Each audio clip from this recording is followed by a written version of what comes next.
In spring training, honestly. What do you have against McCutchen? He's not hitting. Did you watch his at-bats today? He's not hitting. Did you watch his at-bats today? He's 38 years old. We got to bring up a younger player. I asked you a question. Did you watch his at-bats today?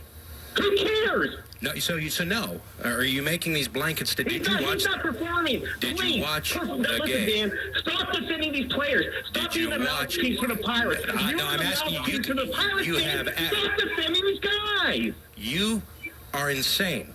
Are you well? Defend these guys every freaking day after the games. Are you okay? We're fed up as fans. We're fed up. Sorry to tell you this.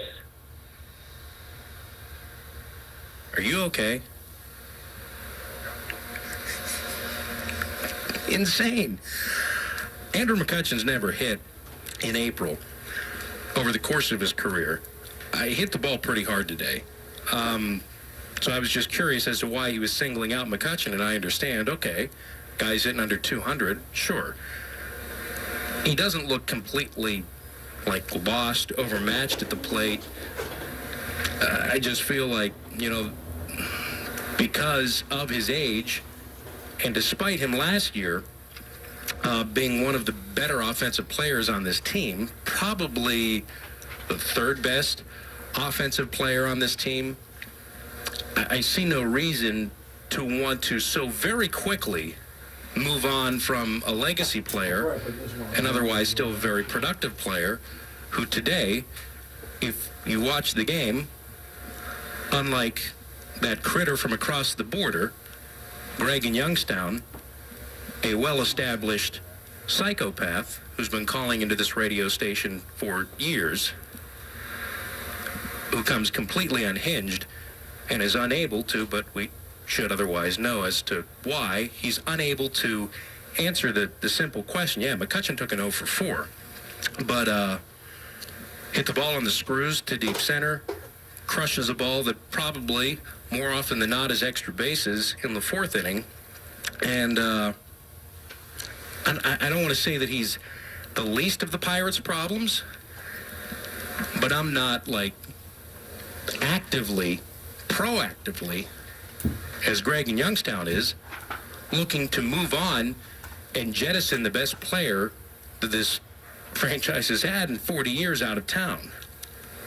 I think they have some bigger problems. I don't think Andrew McCutchen is here to be 2012 Andrew McCutchen and carry the weight of this team. But I don't feel that at this moment, now if the conversation is June and the results are similar, then that's a different conversation. But for a guy that's never hit in April, a career .241 hitter, that to me, at the plate, after no spring training virtually, is starting to, I think, get his timing back, hits the ball extremely hard today after yesterday. I thought that, or the day before, I'm going to say, he hit the ball fairly hard, that you're looking at somebody like he has over the course of his career, the 15-year sample size, will, as the weather turns, hit. So I don't understand the vitriol. But then again, I have to consider Greg in Youngstown. Let's go to Reed in Wexford. Hey, Reed.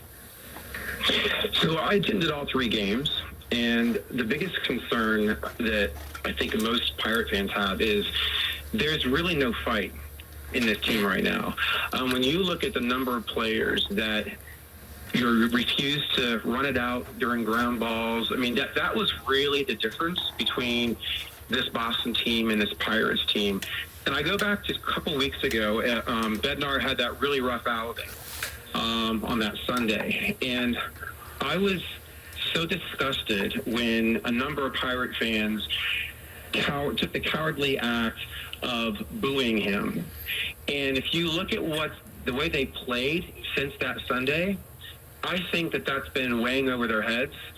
Those disgusting fans that started booing him, that's, I think, led to a lot of the real downturn in terms of the overall culture. Thankfully, most of us did not boo Bednar, but there's something about what happened. The team turned, and they've only won, I think, maybe 1, maybe 2 games since that happened.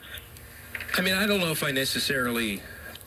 I think you're correct in that that's when things started to turn downward after that Detroit game, which was tough. But is it directly correlated to fans booing? I'm not sure we're giving grown men, adults, professional athletes who are in, the 1% of 1% enough credit to be able to overcome, which, and I was here at that game, a smattering of boos that really I think a lot of people interpret more towards the manager and the situation more than the actual individual themselves.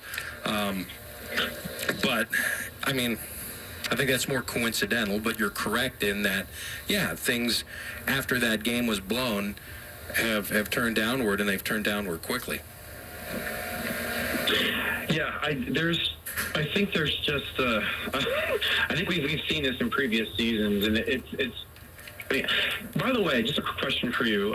That ball that Cruz dropped, I was sitting on the first base side. It's got to be From caught. my perspective, why was he going for that ball?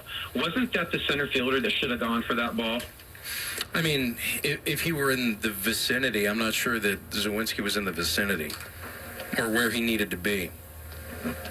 I think Cruz is a total ball hog. He needs to understand his position. This has happened many other times. Where do you come down with that? I don't understand that logic. It has. I mean, based on what? Based on not last season, but based on the previous season. Okay, I can't believe so here's how this works. I'm going to show you of baseball at this point. Well, but I mean, I don't think you understand. Get with it. No. You need to get with it because the shortstop is going to go out. Here we go. You're gonna school another caller. There you go. Okay, let's go. What do you have for us? So this is how baseball works. The shortstop's going to go out, and he's going to continue to pursue a baseball until he's called off. That's how it works. And how do you know he wasn't called off? Because he would have peeled off. Because the center fielder coming in would have made the catch. He wasn't looking. All he was doing is looking at the ball. So, well, that's exactly what he's supposed to do. Hear somebody call him off. And did that happen? Did that happen? Completely selfish. Anyways, that's just the reality of it. You can accept what reality is, or you can live in a dream world. Did you drink today?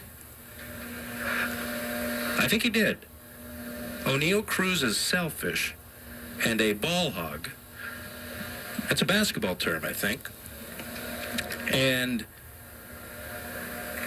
because the center fielder wasn't in the vicinity of the baseball, the shortstop should have backed off, I think. Is that where we're at? Welcome to Sunday Scaries postgame on Sports Radio 93.7 The Fan. The Pirates fall to the Red Sox 6-1. They're coming out from the woodwork. Speaking of which, oh my gosh, Smiling Bob, is that you? You do such a good job, Dan. I just had to lift your spirits. Wait a second. This is a prank call. This is not Smiling Bob. Tom from Oakmont. It is, of course, but I think there's... The bats are in a funk. The team's in a funk, and by June we'll have one of an enviable pitching staff with 3 damn near aces on it. So we're just in a funk. Things will turn. Well, thank you. I appreciate that, Tom. You do a good job. I thought I'd give you a lift because you do such a good job. You're the man. Well, that's because you're the man, Tom. I appreciate it. Thanks, Dan. You got it. Let's go to Bill in Dormont, Sports Radio 93.7 The Fan, after the Pirates fall to the Red Sox 6-1. I'm not going to go off the rails like the guy from Youngstown because I respect you, Dan. But, thank you. That's very nice.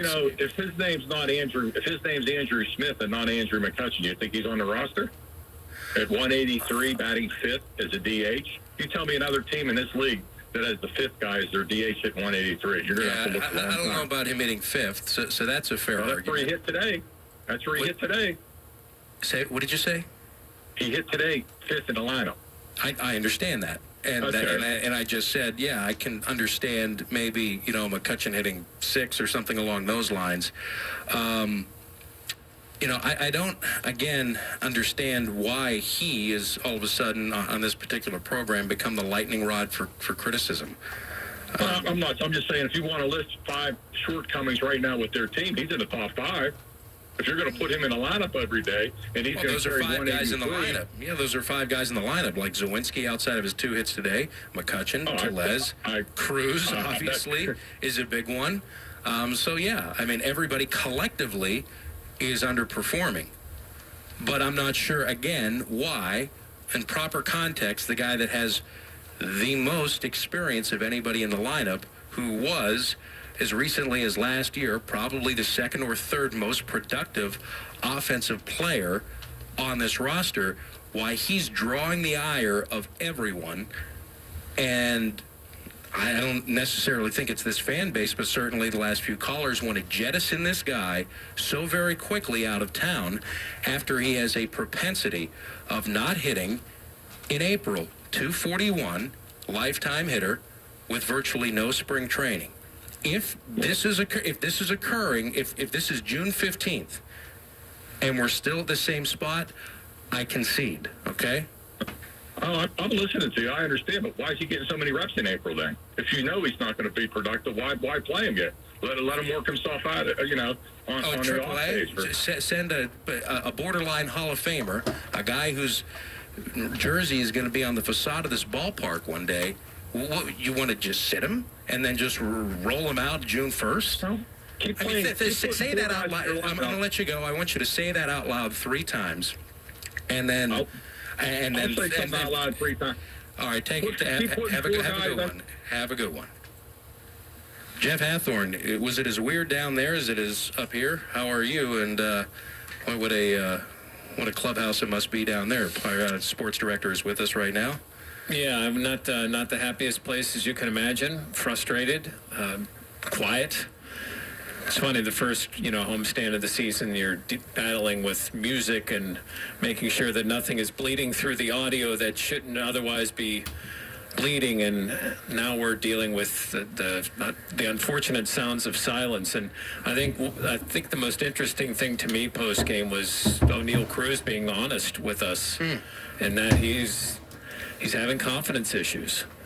Wow, he's battling confidence. And we heard from the GM that they're going to keep putting him out there and let him build it up. But, a guy that is this mountain of a man who has all these expectations, and you think everything, he's human. He's dealing with some issues with confidence right now. Bob and I talked about that while you guys were downstairs. He looks like, especially after the drop pop-up, to which the fans are calling in and calling him a ball hawk. But this is what we're dealing with, by the way, up here. That he looks like he's not in a good spot, and obviously that came through to reporters. What else did he say outside of that? Generally that was the theme. Like with all of it, all the other questions has kind of led to the fact that that the year off, has affected him, like getting back into the swing of it and trying to find consistency, and and he doesn't necessarily agree that he's too passive at the plate. I think, again, it went back to the main theme. He just needs to get his confidence back. He just doesn't have it. He's struggling to find it right now.